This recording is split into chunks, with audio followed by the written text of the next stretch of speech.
घालावे लागते पानात.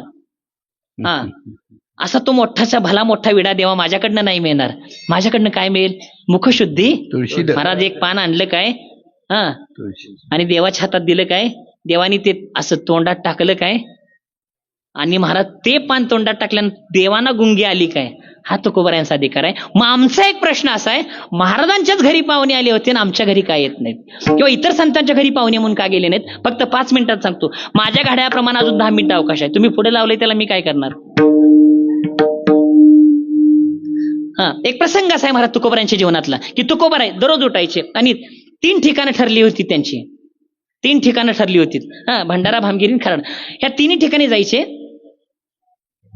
आणि 11-12 वाजता आईसाहेब जायच्या.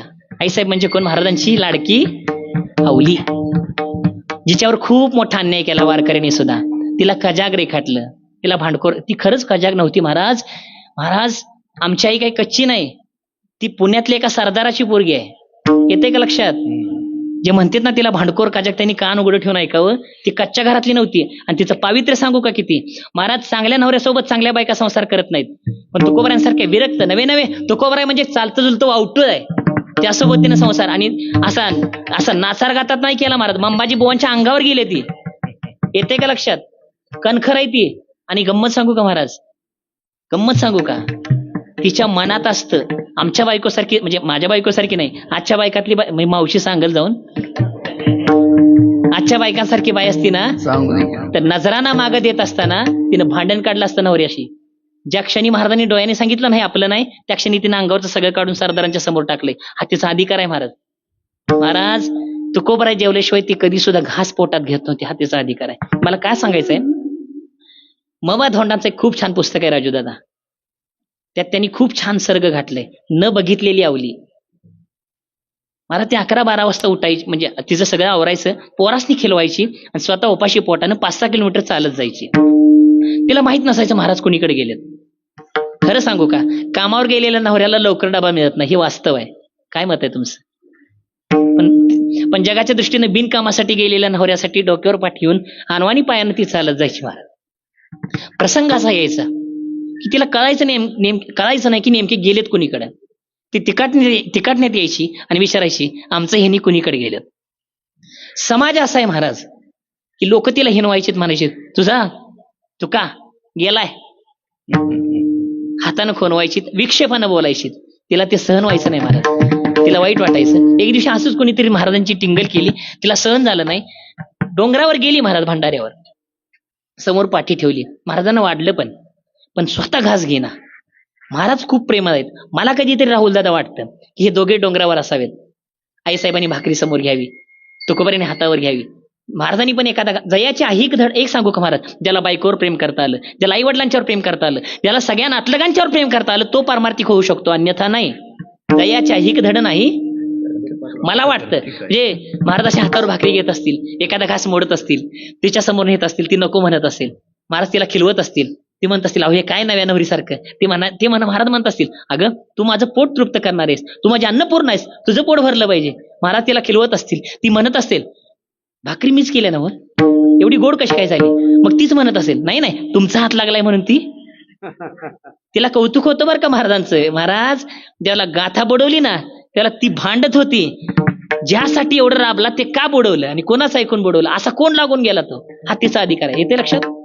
तिला कमी रेखाटलं आमच्या लोकांनी, तिचा चेहरा पडला होता. महाराज म्हणतात का गावले, तू का जेवत नाही? ती वर मान करायलाच तयार नाही. महाराज आपल्या बायकोचा पडलेला चेहरा आपल्याला कळावा आणि त्यांचा पडलेला चेहरा आपल्याला कळावा. येते लक्षात? तर आपण पती पत्नी. ते महाराज म्हणतात का चेहरा पडलाय तसा?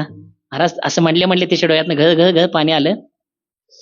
महाराजांनी भाकरी खाली ठेवली, जवळ गेली तिचे डोळे पसले, विचारलं काय झालं गावले? ती म्हणते काय सांगू तुम्हाला, तुमच्या येण्याचा मार्ग विचारला की माणसं हिनवतात हो. मला माझ्या हिनवण्याबद्दल काय वाटत नाही, परिस्थितीबद्दल तर मला अजिबात काही वाटत नाही.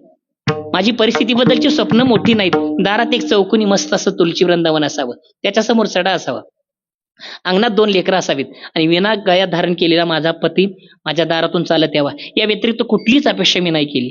हे तुकोबारायांच्या बायकोचं स्वगत आहे बरं. मला बाकी काही वाटत नाही, फक्त तुम्हाला कोणी हिनवलं ना वाईट वाटतं.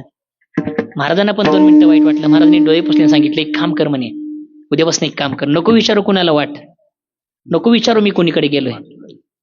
तिकाटण्यात ये, माती उचल, कानाला लाव. ज्या वाटेच्या मातीतनं विठ्ठल विठ्ठल आवाज येईल, समजून जा की मी तिकडे आलोय. तिला जरा साशंकतेनं पटलं नाही. महाराज गडबडीने गेली. कधी रात्र होईल, कधी उद्याचा दिवस होईल, केव्हा महाराज जातील असं झालं. दुसरा दिवस उजाडला, महाराज निघून गेले. 12 वाजले. गडबडीनं भाकरी. पोरं म्हणतात आई आज लवकर निघालास. नाही म्हणे काम आहे तसं. तिकडण्यात आली महाराज, माती उचलली. पहिली रस्त्याची उचलली, आवाज नाही. दुसऱ्या रस्त्याची उचलली, आवाज नाही.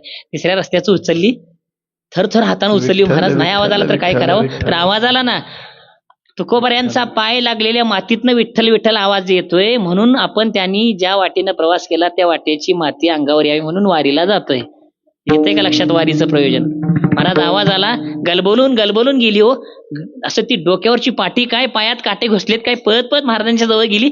पाठी आदळली समोर. महाराजांना कडकोड मिठी मारली. काय तुमच्या पायाचा प्रताप आहे म्हणे. ते म्हणते काय झालं ग. अहो तुम्ही सांगितल्याप्रमाणे मातीला कान लावला आणि मातीतून आवाज आला. काय तुमचा अधिकार आहे. कोण म्हणते. अवली. ते म्हणते अवली अजून असा आवाज मला पण आला नाही. हा तुझ्या तन्मयतेचा, तुझ्या तिष्ठतेचा, तुझ्या तितिक्षतेचा प्रताप आहे. तुझ्यासाठी आवाज आलाय. पण हे बोलत असताना महाराजांच्या मनात एक विकल्प आलाय की हिला मातीतून आवाज आलाय, अजून मला काहीच नाही. महाराज गप्प झाले. गोड प्रसंग आहे महाराज. त्याला महाराजांना सांगितलंय आम्ही सुद्धा येऊ बरं का. नुसते आवाजाच्या स्वरूपात नाही, आम्ही सदैव तुमच्या सोबत येऊ, तुमच्यासाठी येऊ आणि तुम्हाला सदैव घेऊन जाऊ. त्या वचनासाठी तुकोबऱ्यांच्या घरी पाहुणे म्हणून आलेत. पाहुणे घरासी माझे आले ऋषिकेशी, काय करू उपचार मोडकी झरझर.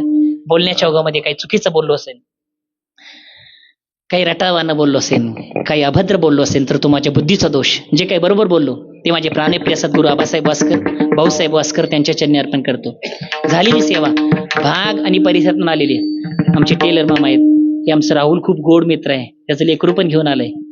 शुद्ध बीजापोटी फळे असा गोमट. आमचे राजूदादा आहेत. पोयटे महाराज माझ्यावर खूप प्रेम करणारा माणूस आहे महाराज. खरं सांगू का महाकवीकर महाराज, ही माझ्या रक्ताच्या नात्यातली नव्हत. यांची माझी जास्त घसट पण नाही, पण एवढं प्रेम करते तर खरं सांगू का, संसारातली सगळी नाती स्वार्थ ठेवून प्रेम करतात. त्यातल्या त्यात 5 तारखेपासून 12 तारखेपर्यंत जास्त प्रेम करतात. पण ही सगळी निस्सीम आमचा महादेव दादा आहे. सगळी गोड माणसं आहेत. तुम्ही दोघांनी दोन्ही हाताने 2 तास माझ्यासोबत वाजवलं. तुमच्याही चरणी अर्पण करतो. ज्यांनी कुणी बोलवलं ते पाटील मामा काही भेटलेच नाहीत मला, ते नियोजनात असतील, त्यांच्याही चरणी अर्पण करतो. त्यांनी फक्त फोन लावून सांगितलं गप गुमान या आणि उजव्या हाताला जावा. नाही उजव्या हाताला जावा म्हणून सांगितलं. आम्ही गेलो दुसरीकडे. म्हटलं तटबंदी कसा पण ते म्हणले वाट चुकलाय. म्हणजे बुवाची सुद्धा वाट सरळ करणार एक पाटील इथं आहे, त्यांच्याही चरणी अर्पण करतो. ज्यांच्या घरामध्ये थांबलो होते त्या तुमच्या मंदिराच्या सेवेकरी आहेत. आमच्या जवळच्या नातलग आहेत. माझ्या बायकोची आजी कापसे काकी खूप दानत आहे. गावातल्या बऱ्याच मंदिरांसाठी त्याचं योगदान आहे. पैसा सगळ्यांच्याकडे असतो, आपण ठरवायचं असतं मंदिरात द्यायचा का बुक्कीवर द्यायचा. मला घरी सांगितलं त्यांनी, म्हणजे ते तोंडाने कधी सांगत नाहीत, पण माझ्या बायकोकडनं मी बऱ्याच जणांच्याकडनं ऐकून आहे. खरं सांगू का, जिथं संपत्ती आणि दया असते ना ती माणसं खूप श्रीमंत होत असतात. त्या इथं उपस्थित आहेत, त्यांच्याही चरणी अर्पण करतो. तुम्ही सगळी ज्येष्ठ मंडळी आहात, ओळख नाही पण खूप जाणकार आहात. हा प्रभू तुम्ही महिषाची या मूर्ती तुमच्या सगळ्यांच्या चरणी, काही काही उठून मधनं गेली त्यांच्याही चरणी, काही काही कवा सप्ते म्हणायला लागले त्यांच्याही चरणी अर्पण करतो. पवित्र अशी तुळशीची माळ गळ्यामध्ये असू द्या. गोड असा परमार्थ करा. आमचा असं अजिबात म्हणणं नाही की तुम्ही जगावर आनंदाचा वर्षाव करावा, तो करा नाही तर नाही करा, पण आपल्या अस्तित्वानं एखाद्याच्या जिभेवर साखरेचा छोटा कण फुटल्यानंतर जी गोडी निर्माण होते ना तेवढी जरूर निर्माण करा. आमचं असं अजिबात म्हणणं नाही की तुम्ही जगावर अन्नछत्राचा वर्षाव करावा, तो करा नाही तर नाही करा, पण दारात आलेल्या भिकाऱ्याला मुठभर द्यायला अजिबात मागं बोट बघू नका.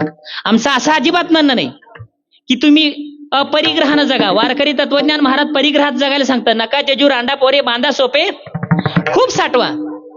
खूप साठलेलं असताना, खिसा भरलेला असताना, बँकेत गलेलठ्ठ बॅलन्स असताना, एखाद्या गरीब शेजाऱ्याच्या गरीब मुलीचं लग्न जर पैशासाठी तटलं असेल, एखाद्या गरीब शेतकऱ्याचं शेतकाम पैशासाठी तटलं असेल, एखाद्या गरीब मुलाचं शिक्षण पैशासाठी तटलं असेल, तर तुमचा हात तुमच्या बुद्धीकडं, तुमच्या खिशाकडं, तुमच्या चेकबुककडं, तुमच्या बँकेतल्या खात्याकडे कधी गेला हे तुमच्या जाणीवेलाही नाही कळलं पाहिजे. तेवढा परमार्थ तुम्ही कराल आणि करावा अशी अपेक्षा व्यक्त करतो आणि थांबतो. रामकृष्णारी मुखशुद्धी तुलसीदय, तुका म्हणे मी दुर्बळ, काय करू